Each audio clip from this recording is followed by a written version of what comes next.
Science and technology.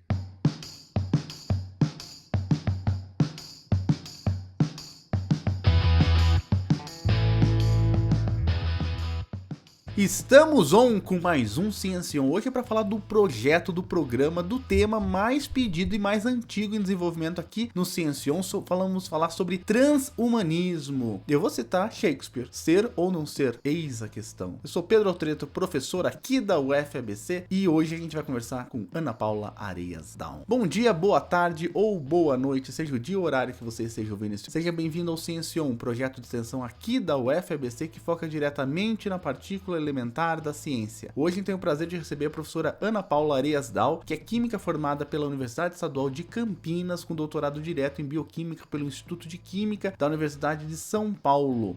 Realizou o estágio de pós-doutoramento no Instituto Butantan entre 2005 e 2006, quando ingressou aqui na UFABC. Atua na área de biotecnologia e biologia molecular para o desenvolvimento de vacinas e estudo de patogênese de Streptococcus pneumoniae, não sei. Pneumonia, Staphylococcus aureus. A Ana Paula gravou muitos programas com a gente aqui com relação à saúde, mas hoje ela veio falar de um tema muito legal e muito diferente, que eu acho que muitos de vocês têm pedido e a gente aqui no Ciência On tem tentado buscar saber sobre, mas foi o programa que a gente mais demorou para gravar. E acho que esse programa tá na pauta para ser gravado já faz pelo menos aí uns 2 anos. Ana, tudo bem com você? Tudo ótimo. Primeiro eu queria agradecer a oportunidade, é sempre um prazer falar sobre esses temas que estão na fronteira do conhecimento, especialmente porque eles são, por si só, interdisciplinares e eles despertam muita curiosidade das pessoas. Como você falou, tá no imaginário das pessoas, as pessoas estão querendo saber sobre isso, justamente porque diversos avanços estão relacionados ao transhumanismo, ainda que não se use esse termo no nosso dia a dia. Isso, e o que eu acho que todo mundo sabe o que a gente vai falar, mas ninguém juntou todas as peças para falar, para refletir sobre o caso, né? Ô, Ana, mas a gente sempre começa falando sobre você um pouquinho, né? Você anda sumida aqui do Ciência On, faz um tempinho. O que você anda fazendo de bom? Como que tá a vida? Como que estão as pesquisas? Como que estão as aulas? Como que tá a vida? Bom, eu tenho investido bastante nessa parte de bioética ultimamente e o transhumanismo tá bem dentro dessa questão. Eu tenho orientado alunos em relação a isso, eu tenho um aluno trabalhando com transhumanismo, então ao mesmo tempo que eu tenho dirigido projetos relacionados à bioquímica, que é minha área de formação primordial, digamos assim, original, eu tenho investido bastante nessa área de bioética. Então isso é o que eu tenho feito e tenho atuado também em cursos de especialização, formação de professores, etc. Porque a gente faz de tudo aqui na universidade, né? A gente atua praticamente nas 11 posições, né? As 11 posições em campo. Fora isso, a gente também é o nosso próprio suplente, não esquecer desse detalhe, né? E o massagista também, né? Quem gosta de futebol, a gente faz de tudo aqui, né? Não só, o professor é assim, né? Eu vi o Nicodelis lá no Roda Viva essa semana, né? Que a gente tá gravando, e ele fala exatamente isso. Mesmo nos Estados Unidos, ele fala, o pesquisador, ele cuida dos alunos, procura dinheiro, dá aula, faz review de artigo. Eu acho que as revistas não sabem, né? Como dá trabalho fazer um review de um artigo e ficam mandando. Então a gente faz de tudo um pouco. A gente também tá aqui com o Mantovan, que foi o idealizador dessa pauta, foi quem escreveu essa pauta. E a gente vai falar sobre transhumanismo logo depois da vinheta do editor.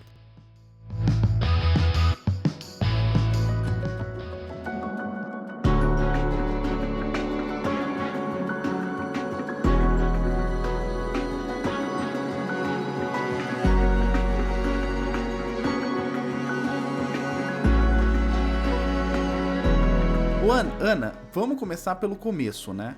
Eu chamava transhumanismo, antes de saber o que era transhumanismo, de transrobô, né? Só pra você ver a minha ignorância do tema. 2 anos atrás eu achava que a coisa era transrobô. Mas transhumanismo, vamos começar pelo base. Como que escreve transhumanismo? Coloca o H ou não coloca H? Conta um pouquinho pra gente. A língua portuguesa não permite esse tipo de junção, né? Então, ou você coloca o hífen, se você quiser deixar o H, ou você tira o H, se você quiser deixar tudo junto. Transhumanismo. Agora, do que se trata o transhumanismo? Antes de falar de fato dessa corrente filosófica, a gente precisa definir o que é o melhoramento humano. Melhoramento humano Existem diversas definições filosóficas sobre isso. A gente pode estar falando desde lentes corretivas até o uso de próteses, etc. Coisas do nosso dia a dia de correções para restaurar a saúde já são considerados melhoramentos humanos. Agora, o quanto isso se torna algo que ultrapassa o sustento da saúde, ultrapassa o tratamento, que aí a gente entra na vertente transhumanista. Quando a gente chega num ponto onde as capacidades humanas são transcendentes. A gente chega num ponto onde a evolução daquela espécie jamais chegaria. Isso sim é um intento transhumanista. Então seria o homem além do homem. Então o homem transcendendo a sua programação inicial, evoluindo de forma que a evolução natural jamais chegaria e, mais um detalhe, seria uma evolução autodirigida, onde cada um vai poder escolher qual é a evolução ou qual é a modificação que cada um quer. Não só usando genética, como a evolução natural prevê, mas usando, por exemplo, implantes exógenos, interface homem-máquina, inteligência artificial e etc. Ô, Ana,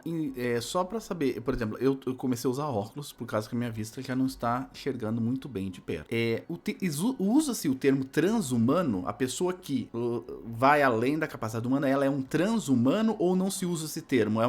Transhumanista é uma corrente e a gente não usa esse termo transhumano, ou usa? Existem vários termos. Transhumano é um deles, ciborgue é outro, mas não são termos correntes, porque como é um intento que, ainda que os seus adeptos digam que a gente já está vivendo, já é algo nosso contemporâneo, ainda tem um toque um pouco futurista. Portanto, a gente não pode afirmar de forma inequívoca de que temos transhumanos andando entre nós, ou ciborgues, etc. Mas seria o termo que eles usam. Eles usam tanto transhumanos quanto ciborgues. Ainda tem os pós-humanos também, que a gente comenta um pouquinho mais pra frente, quando a gente entender um pouquinho melhor o que é o transhumanismo. Ah, tá. Então vamos começar por aí. Vai lá, João.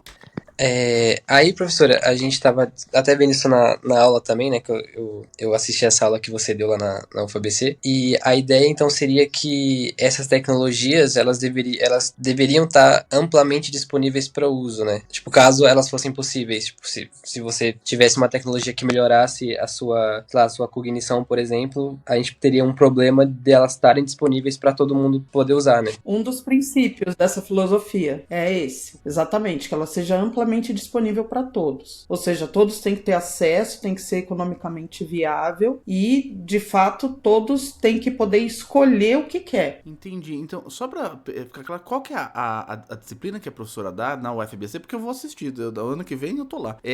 Qual que é a disciplina? Bioética. Bioética. E é dado pro curso de bacharelado em ciência e tecnologia ou só pro curso de biotec? É para biotec, biológicas, a neuro tem também. Bacana. E então vamos falar um pouquinho sobre essa filosofia transhumanista, né? Eu tenho muito problema de arrancar um dente, Ana. A minha dentista sabe que eu luto, eu tenho um dente que eu tenho um problema nele desde que eu nasci, praticamente, que ele não cresceu direito, etc. Até tirar um dente, ela briga comigo que ela quer tirar e me colocar um implante, eu não quero, que eu tenho um problema grave de modificação do corpo, sabe? Eu tenho assim, eu não sei se isso tem um problema, eu descobri que a Cláudia Hanna acho que tem esse problema também, que é uma coisa assim, né? E daí, você vem falando, então, de você modificar o corpo, né? E você falou de um princípio. Então, o primeiro princípio é que a tecnologia tem que estar disponível para todo mundo, para que todo mundo possa colocar, né, a tecnologia. A gente sabe que isso não é muito fácil, né? Minha mãe, a minha mãe tava praticamente acamada, né? Ela não conseguia colocar uma prótese de quadril, né? No Brasil, muito difícil, né? Tem 30 mil pessoas na fila para trocar uma prótese de quadril. Então, a pessoa querer colocar um HD novo no cérebro ou um braço biônico, como que isso funcionaria no mundo capitalista? Você poderia falar dos princípios e dos desafios desses princípios? Claro. Esses princípios, eles foram propostos por um filósofo sueco que se chama Nick Bostrom, que é um expoente da filosofia transhumanista. Ele diz o seguinte: primeiro tem que estar amplamente disponível para todos. O que isso quer dizer? Não vai ser só uma elite que vai ter direito a ter acesso a tudo isso, ou seja, tem que ser economicamente viável e todo mundo tem que ter escolha do que quer. Não vai ser algo massificado. Portanto, o que se espera, segundo os transhumanistas clássicos, é que o transhumanismo não esteja a serviço do capitalismo. Ou seja, as grandes empresas não podem querer que seus funcionários façam façam a mesma modificação que vai estar direcionada a uma certa tarefa. Então, a liberdade está por trás disso, que é o que a gente chama de paradigma libertário. Então, que remete ao segundo princípio. As pessoas têm que ter liberdade para se modificar enquanto quiser. E essa liberdade é central nessa ideia transhumanista. Esse é o segundo ponto. O terceiro ponto, as pessoas têm que ter liberdade para se reproduzirem como quiserem. E essa liberdade para se reproduzirem não parece algo problemático, algo deletério. Porém, aqui a gente pode estar falando de métodos de reprodução assistida que estão disponíveis hoje no mercado, como fertilização in vitro, como inseminação artificial, ou a gente pode estar falando de clonagem, que é algo que é repudiado pelos cientistas e é proibido por lei também. Bacana. Esse é um ponto que ontem o pessoal que estava dando aula de estrutura da matéria, o pessoal estava comentando, eu também estava comentando, né? Esse direito da pessoa modificar o corpo como quiser, né? Isso envolve uma responsabilidade muito grande sobre quem vai fazer essa cirurgia, porque a chance de dar errado, todo mundo sabe que você entra num centro cirúrgico para tirar um dente, você pode sair vivo ou não, né? Existe um risco ali, né? E as modificações do corpo envolvem riscos, né? Você teria que autorizar, então, ou não. Tipo, se a pessoa quiser, eu vi um braço novo de uma empresa americana aí, e eu vou colocar um braço novo, vou cortar esse aqui e vou colocar um braço novo. E daí, vamos supostamente que tem um presidente meio maluco em outro país, aí nos Estados Unidos, por exemplo, e ele decida cortar relações com o Brasil e não dá mais suporte para aquele querido braço da pessoa. Como que fica? Bem hipotética a situação, né? Um presidente louco, assim. Jamais. O que você acha que vai acontecer isso? Imagina. Não. Mas daí qual que é o governo? Como que o governo vai tratar isso? Tipo, ele vai falar, não, você não pode colocar braços de determinado país, ou... a gente entra numa discussão muito, muito forte, né? Não sei como que isso é visto no transhumanismo, né? Existe uma questão ainda mais básica, antes disso, de você trazer produtos que vêm de fora, produtos que não são nacionais. Que é, o médico, ele não tem permissão para fazer qualquer tipo de procedimento, porque ele está sujeito a normas da sua profissão, que são regulamentadas pelo Conselho Federal de Medicina, pela Declaração de Helsinki, Código de Ética Médica, etc. Então, esses tipos de procedimento que têm por propósito simplesmente aumentar capacidades, mas que tragam risco para o paciente, não tragam benefício direto e possam inclusive trazer risco para outras pessoas, não são permitidos. Portanto, fazer isso de forma oficial não seria possível, não seria viável. Mas a gente sabe que por aí sempre existe quem faça pagando bem. Então, de forma não oficial, isso pode acontecer. Então, quer dizer, não só essa questão de soberania nacional, como você bem colocou, pode estar envolvida, mas a questão da atividade do médico também. A questão ética médica está por trás disso, porque eles têm restrições de atuação. Eles não podem fazer qualquer procedimento. É bem dentro do que você está falando, Ana. Existem alguns procedimentos médicos que são feitos para fins puramente estéticos, né? Que não são permitidos no Brasil, mas as pessoas viajam para fora para fazer, né? Um exemplo disso é a Andressa Urach, que é influenciadora, que fez a troca da cor dos olhos fora do Brasil, né?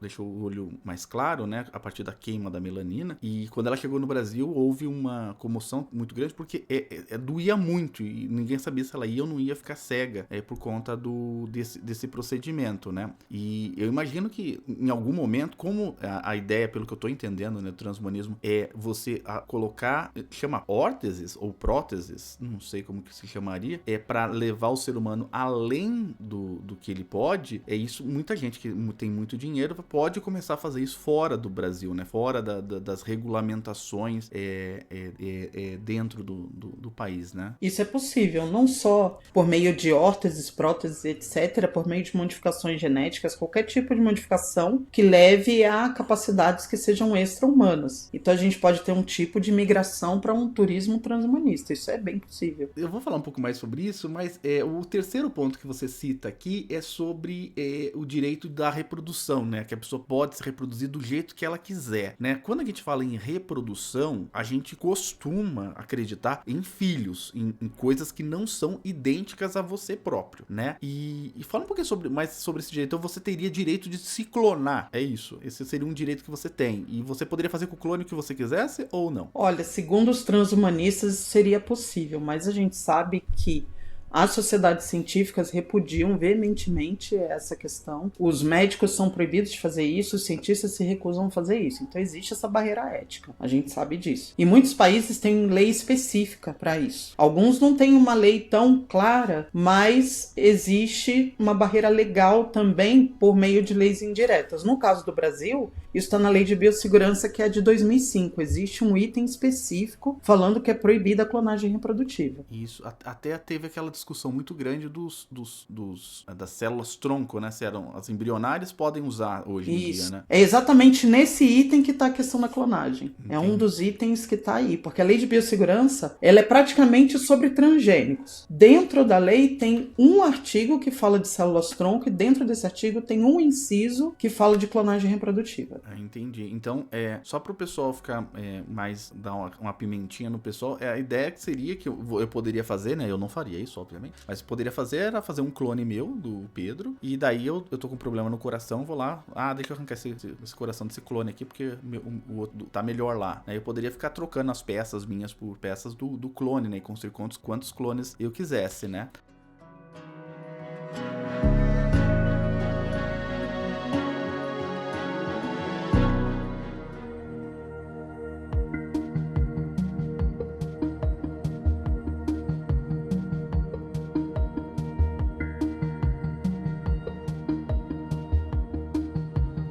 A gente tá falando então dessa teoria, ainda não tá sendo muito apreciada por legislações de países, ou tá? Porque eu não tenho ouvido falar muito em discussões sobre esse tema, e isso é uma coisa que, só pra saber, isso é uma coisa que tá acontecendo agora, vai acontecer daqui uns 5, 10 anos, ou o pessoal já se preocupou com isso e já começou a criar leis pra isso? Olha, o transhumanismo como corrente filosófica existe há décadas, porém não existia a tecnologia para colocar em prática. Hoje a gente tem a tecnologia, e a gente tem sociedades já, a gente tem uma organização que se chama Humanity Plus. Nessa sociedade, nessa organização, se unem cientistas e patrocinadores, gente muito rica, que tem interesse de viver mais, de conseguir capacidades extraordinárias, de poder fazer mind uploading quando tiver para morrer, esse tipo de coisa. Já ouviu falar de mind uploading? Eu já, assim, aliás, é uma das coisas que eu sempre falo, né, que é uma das coisas que se a alma não existir, é bom que já tá na hora de inventar, né, porque estão querendo inventar a alma, né, inventar um jeito de você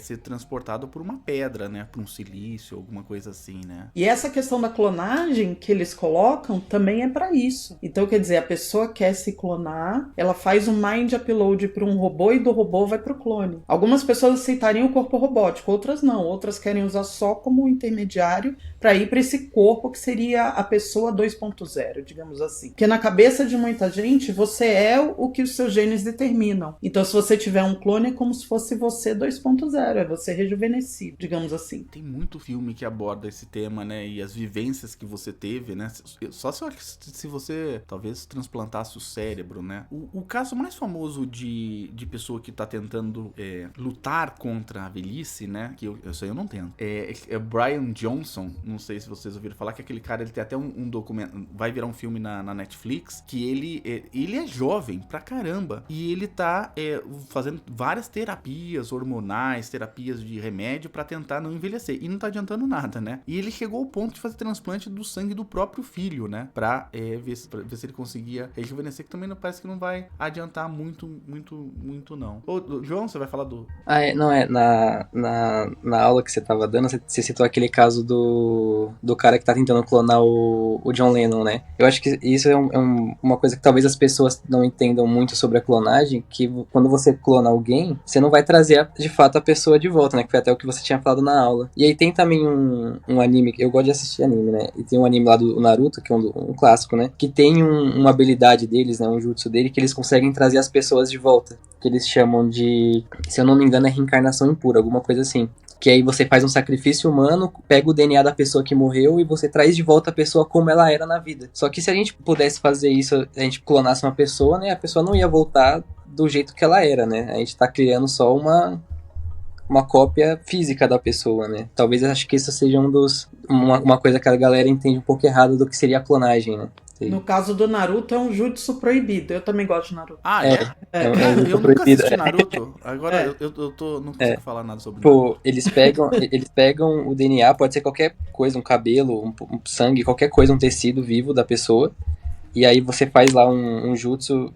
Você tem que oferecer uma troca, né? Então você pega uma pessoa que tá viva, mata ela, e você consegue pegar a alma da pessoa que morreu e o corpo da pessoa se transforma nessa pessoa que morreu. E aí ela volta com tudo, com todas as habilidades, do jeito de falar, com as memórias, com tudo. Caramba. E aí Mas só pra você ver, o fato do autor colocar isso como um jutsu proibido já coloca uma reflexão, porque é muito poder. Ou seja, você fazer isso dá um desdobramento que a gente não teria controle do que pode vir depois. O que pode acontecer depois. É, É a mesma coisa, você vai clonar uma pessoa, o que pode acontecer depois? Então, tanto que no Naruto tem até o negócio deles controlarem a pessoa que voltou, né? Você consegue fazer um fantoche. É o filme que eu mais gosto, não sei se vocês têm um filme predileto, mas eu tenho, que chama AI, que é a Artificial Intelligence do Spielberg, né? Não sei se você já assistiu esse filme, e no final desse filme... Esse filme eu amo, assim, tudo que eu acredito tá nesse filme. E no final eles conseguem ressuscitar a mãe, né? Mas aí eles usam um pouco de física, né? Eles vão no espaço-tempo e pegam aquele momento pra refazer, mas eles só conseguem refazer aquele momento por 24 horas, depois tudo se esvai novamente, né? Falando de ressurreição, né? Que é um tema... Ninguém quer morrer, né? Aliás, é uma das coisas que eu sempre brinco com as pessoas, que o pessoal fala assim, a única certeza que eu tenho na vida é que eu vou morrer. Isso não é verdade. A grande maioria das pessoas, inclusive eu, acha que o mundo vai acabar antes de morrer. Acha que vai vir chegar os ETs, acha que vai vir o final dos tempos, e a gente sempre acha que o mundo vai acabar antes da gente, né? E tem muita gente que não aceita morrer. E daí existem os de criogenia. Queria que você falasse um pouquinho sobre esse modo, né? Que existem pessoas que acreditam e gastam muito dinheiro, né? Com criogenia, né?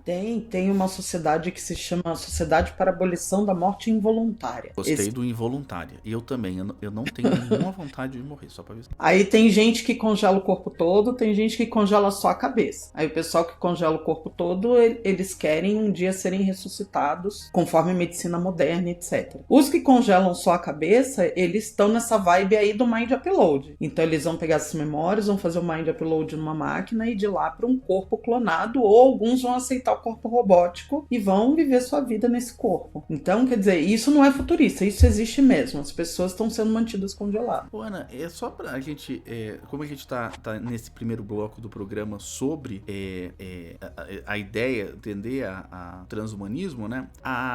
Parece que sempre não é a ciência que vai mais rápido que a regulamentação, mas parece que as companhias, né? O business plan das companhias vão muito mais rápido do que a nossa sociedade, né? Um exemplo disso, que você acabou de falar da criogenia, é o Walt Disney, né? Ele tá com a cabeça congelada, né? Isso, o Walt Disney morreu há muitas décadas e décadas, né? E aqui no Brasil não pode isso, ou pode? Sabe se pode? Não, no Brasil não tem. Você não pode congelar, né? Esse eu acho que o maior desafio, na minha visão, né? Do transhumanismo é você criar uma sociedade transhumanista numa sociedade capitalista. Até agora, no momento que você tá falando, me parece um pouco um problema, né? Um problema de choque, né?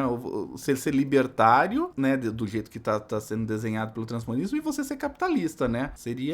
Esse é um problema? Um dos maiores problemas ou não? Esse é um deles. A questão libertária é um problema em si. Por quê? Quando todo mundo... Eu falo inclusive isso na aula, o João deve lembrar disso. Quando todo mundo pode tudo, ninguém pode nada. Porque numa sociedade onde você tem o paradigma libertário sendo amplamente estabelecido, as pessoas têm uma liberdade extrema. E isso, sem o balizamento moral, acaba interferindo no direito de todos. Portanto, uma pessoa quer se modificar, quer implantar uma arma no braço, pode. E aí, quer dizer, isso não influencia só a vida da pessoa, mas a vida do seu grupo social e da sociedade de modo geral. Portanto, o próprio paradigma libertário dentro dessa filosofia já é um problema. Se a gente pensar no intento capitalista por trás de algumas modificações e de repente até parcerias com governos querendo fazer super soldados, etc., a coisa se complica mais ainda. Então a gente tem diversas questões aí dentro. A gente tem a questão também do acesso. A gente sabe que por mais que um dos princípios seja o amplo acesso, isso não é uma realidade, porque todos os avanços sempre chegam para a elite primeiro. Então a gente nunca vai ter uma situação equânime, equitativa.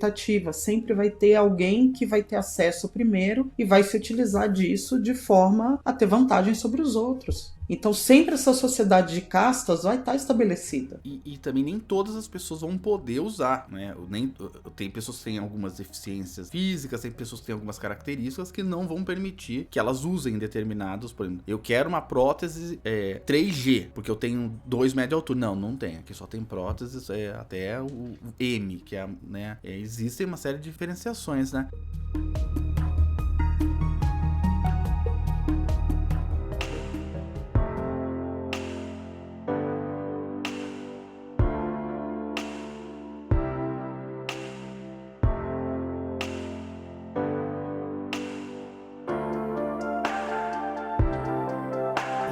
Vamos então falar, a gente tá falando da filosofia, vamos falar dos pontos práticos que eu acho mais legal, né? Porque você imagina, eu vou chegar lá dando aula e falar, pessoal, tudo bem? Agora, por favor, todas as pessoas que têm os seus HD Samsung instalados, desliguem-os, né? E daí o aluno tá fazendo uma prova, fala, professora, meu HD deu problema agora, não está funcionando, a pessoa trava, dá tela azul. Isso eu já vi, muita gente dá tela azul. Já conversou com uma pessoa que dá tela azul? A cena deu tela azul na pessoa, o sistema instalaram Windows e deu problema, né? Dessas dimensões, essas transformações, né? Por exemplo, a gente já tem algumas coisas dessas mudanças. Um óculos, por exemplo, já tem aqueles óculos mega. Isso daí eu não sei como que eu vou fazer. Daqui 2 ou 3 anos, isso vai ser um problema na sala de aula, né? Que já tem os óculos que tem, muito parecido, quase imperceptível, que você vai conseguir ler informações, você vai conseguir ver. E daí como você vai pedir pro aluno, tira o óculos, mas falar, se eu tirar o óculos eu enxergo, mas o óculos dele é tecnológico, né? Implantes auditivos, né? Fala um pouquinho, então, dos melhoramentos. Que melhoramentos você vê aí para os próximos anos ou para as próximas décadas que podem dar algum tipo de discussão? Bom, essa questão aí das lentes...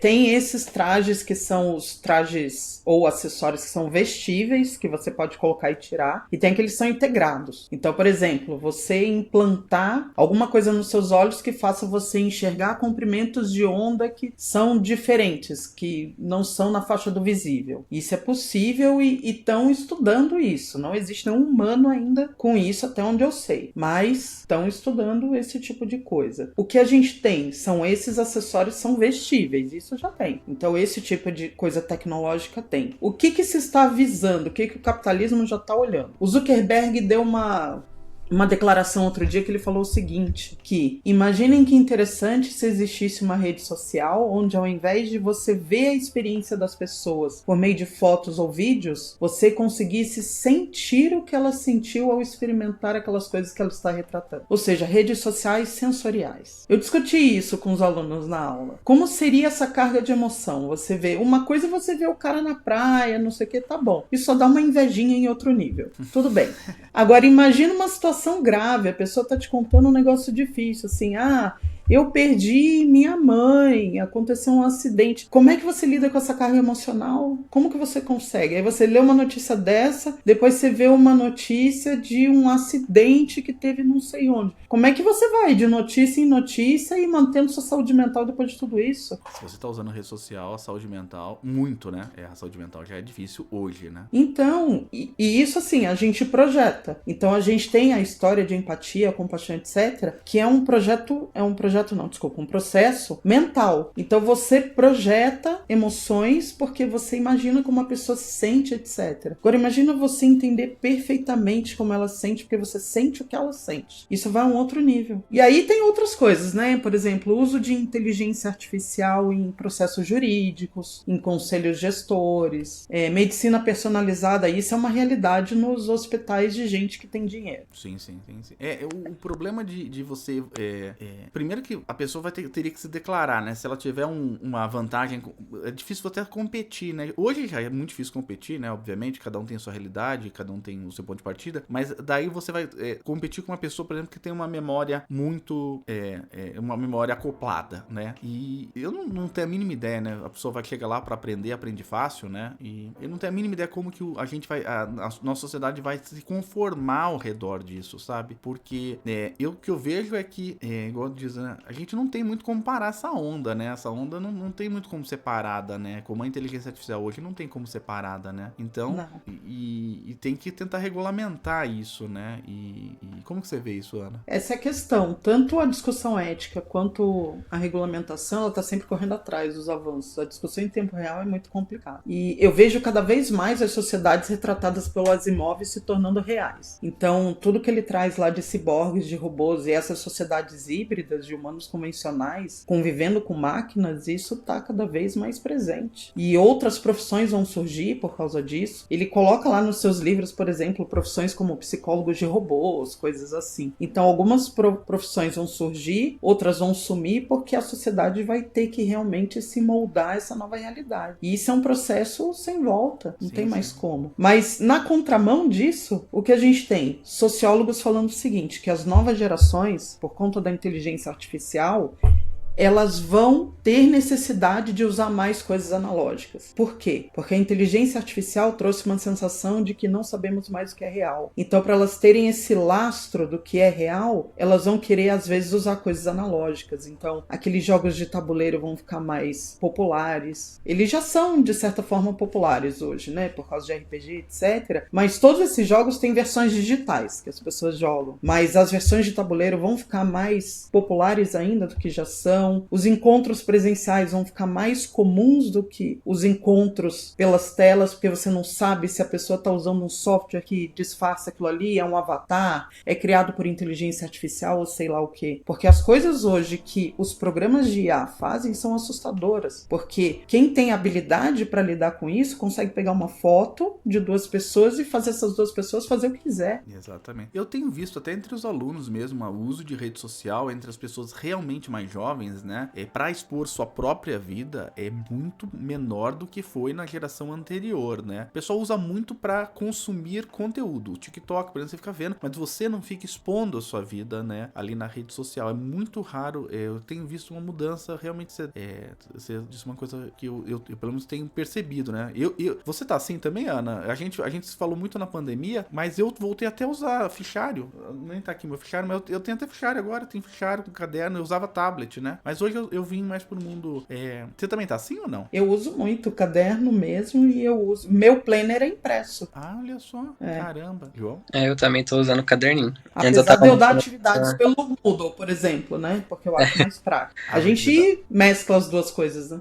Mas você sabe que os alunos de estrutura da matéria têm visto, eu tô dando as atividades do Moodle presencialmente. Eu imprimo, faço um software que chama Auto Multiple Choice, que corrige automaticamente, mas eu distribuo em papel para os alunos durante a sala e eles podem conversar com quem eles quiserem. Só não pode levantar, mas pode conversar, pode olhar caderno, só não pode olhar celular, né? E eu tô tendo uma experiência muito gostosa, porque eu tô vendo o pessoal discutir com as questões, né? E é muito diferente do Moodle, né?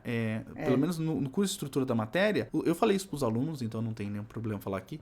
Eu fiz todas as questões que estão disponíveis no Moodle estrutura da matéria utilizando o ChatGPT, mas não é utilizando o ChatGPT do tipo, eu pergunto pro ChatGPT. Não, eu simplesmente pedi pro ChatGPT ler a minha tela e me dizendo A, B, C. Eu nem lia as questões. E ele acertou com 94% de acerto, e as questões que ele errou são discutíveis, inclusive, se ele realmente tá errado ou não, né? Então eu tô voltando mais pro mundo real. Você tem alguma...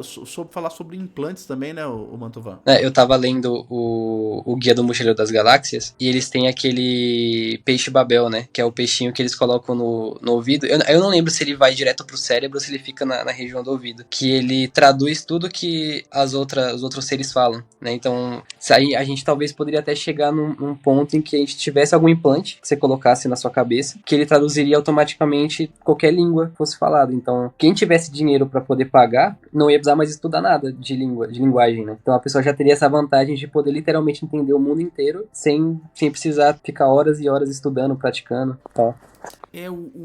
Até o Nicodelis falou no Roda Viva, né? Como é ruim pro cérebro você terceirizar as coisas, né? Por exemplo, eu sei falar inglês, né? Eu sou incapaz praticamente de falar espanhol. Você fala outras línguas, Ana? Inglês o que precisa, né? Porque eu sou incapaz, parece que eu tenho algum travamento pra falar espanhol. Eu não sei porquê. Eu tive uma reunião com o pessoal do Peru e nossa, eu não consigo. Eu começo a falar falar e vamos embananando, é um horror. Mas O problema do espanhol é que ele é muito parecido com o português. Então a gente se pega às vezes falando um negócio assim que é mais português. Aí eles ficam olhando pra sua cara. Eu fiz um estágio na Espanha, né? E aí às vezes eu ia falar um negócio, eles ficavam olhando assim pra minha cara. Aí eu falava assim, acho que tá errado. Aí eu falava em inglês, aí eles me ensinavam como falava em espanhol. Eu falei, então não era o que eu tava falando. Então, e esse, por exemplo, aprender uma outra língua, a escrita, né, ela ajuda o seu cérebro, muda o seu cérebro, o seu cérebro tem uma mudança muito grande quando você aprende a escrever, e quando você aprende outra língua, é meio consenso de que o seu cérebro, ele evolui muito, são novas conexões, novas sinapses, você melhora muito o seu cérebro, né, e o que dá um pouco de medo é, por exemplo, coloca aqui pra você não precisar aprender outra língua, como que vai ficar o cérebro como que vai ficar o cérebro das pessoas, né? Não sei se você já assistiu aquela Idiocracy, Idiocracia, aquele filme, né? Que as pessoas ficam meio lelé da cuca, né? Não sei se você quer assistir esse filme, Ana. Não, mas eu imagino pra onde vai essa discussão, porque eu já li várias coisas sobre isso. O nosso cérebro, ele tem uma plasticidade, claro que essa plasticidade ela é maior quando a gente é mais jovem, mas ela se estende até a velhice, até o fim da vida. E a gente precisa continuar aprendendo. Isso é importante para o nosso cérebro. Então, realmente, se a gente terceirizar, como você está falando, ou colocar para dispositivos externos, ou para aplicativos, ou seja o que for, tudo, e a gente não precisar se esforçar para aprender, o nosso cérebro começa a perder essas funções. Começa a meio que desaprender como fazer. Exatamente. A gente gravou um programa de IA e até a pergunta, né, que foi feita lá durante programa de IA a gente sabe quem está treinando as redes neurais do ChatGPT, mas quem que vai treinar as redes naturais do nosso cérebro, né? Quem vai construir essa rede natural? Já que a gente tá falando de medicina, né, Ana, você já falou um pouquinho sobre isso, mas como que é visto, por exemplo, dentro da visão transhumanista, você fazer a medicina personalizada, mas para você fazer agora modificações populacionais, porque na mão de um grande ditador, né? Não que existam, né? Obviamente, o mundo evoluiu muito bem. Como que ficaria se você desse o direito, né? Você tem direito de nascer de olhos claros, né? Se você não nascer, você vai ser uma sub-raça, mas tudo bem. Nossa, ponto importante esse aí. E bastante discutido dentro da bioética. O quanto os governos têm direito sobre as pessoas. Tem um conjunto de legislações que se chama a Declaração de Helsinki. Declaração de Helsinki é um tipo de resolução para atuação médica. A primeira foi feita em 65 e de tempos em tempos ela é atualizada conforme a ciência vai avançando, a ciência médica vai avançando. E é interessante porque eles colocam esses...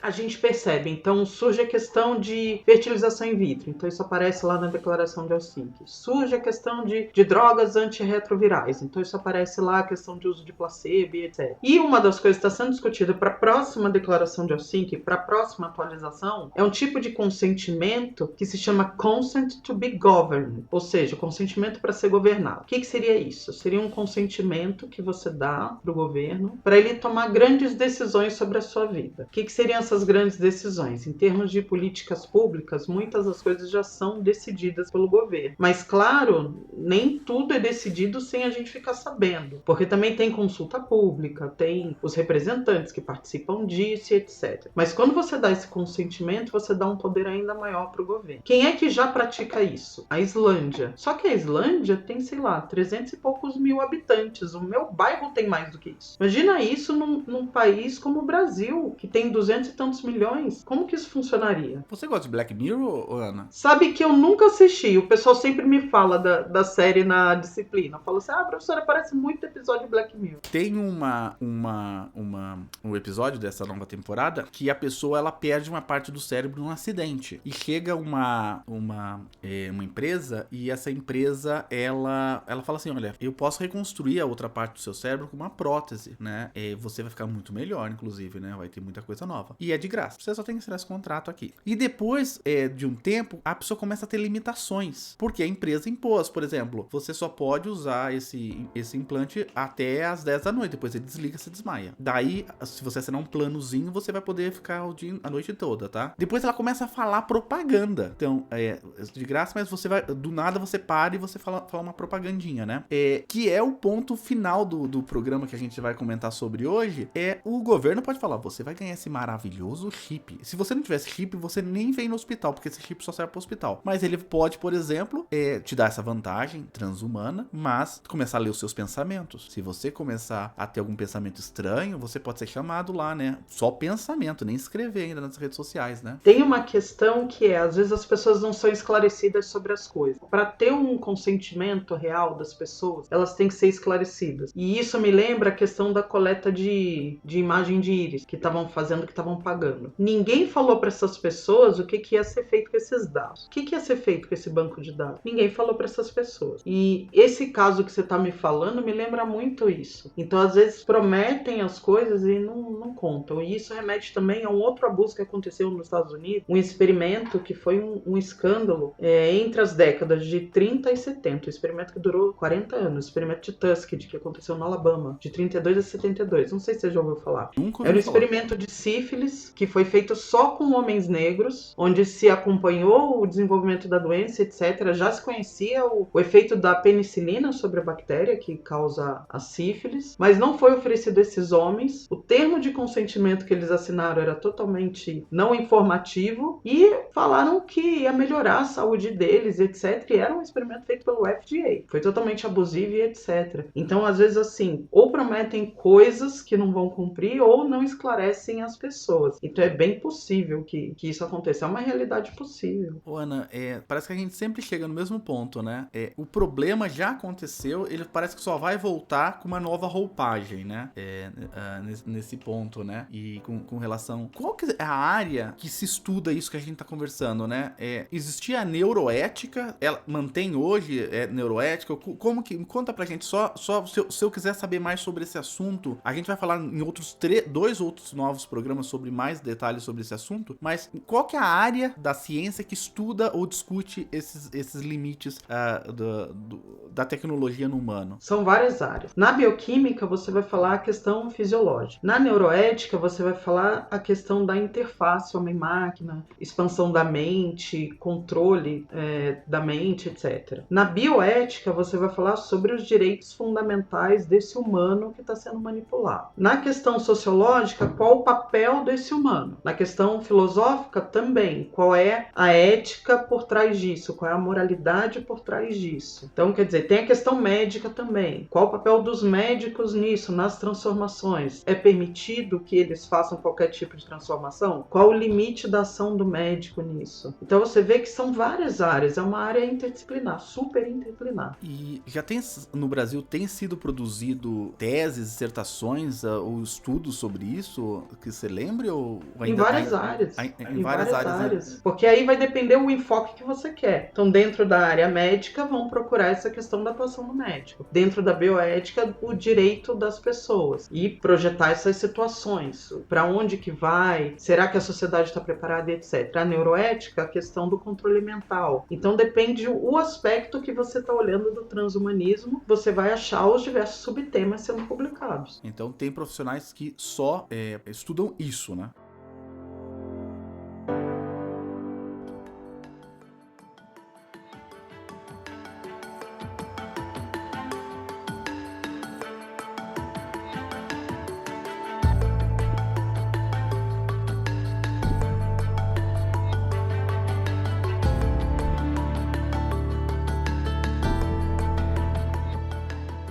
Ana, muito obrigado. Esse é o primeiro programa de uma série de programas que a gente vai falar mais sobre transhumanismo, que é um tema que o pessoal pede muito, né? Eu achei a cabeça dos nossos ouvintes já tá bastante intensa, o pessoal já tá vendo possibilidades de usar uma órtese, uma prótese e o que isso pode implicar. Queria que você deixasse só uma mensagem de final aqui pro pessoal. A mensagem é: fiquem atentos, porque nem tudo que parece ser um avanço de fato é. E a bioética traz muito isso. A questão não é se nós conseguimos fazer um avanço, se nós temos a tecnologia para fazer. Nós devemos fazer aquele determinado avanço? Essa é a questão. Muito obrigado, Ana, pela participação aqui no programa, viu? É um prazer tê-la aqui. Espero que a gente consiga terminar essa trilogia sobre transhumanismo. E muito obrigado a você que está escutando o Ciencion. Não esquece de seguir a gente nas redes sociais, principalmente no Instagram, que é onde a gente mais está. Você entra lá, dá uma olhadinha. A gente não precisa ficar o dia inteiro no Instagram, não, viu, gente? Vamos cuidar cuidar das coisas mais materiais. A gente se vê sempre aqui na primeira e na terceira sexta-feira do mês. O pessoal do Photon também sempre tá por aqui. Até mais. Tchau.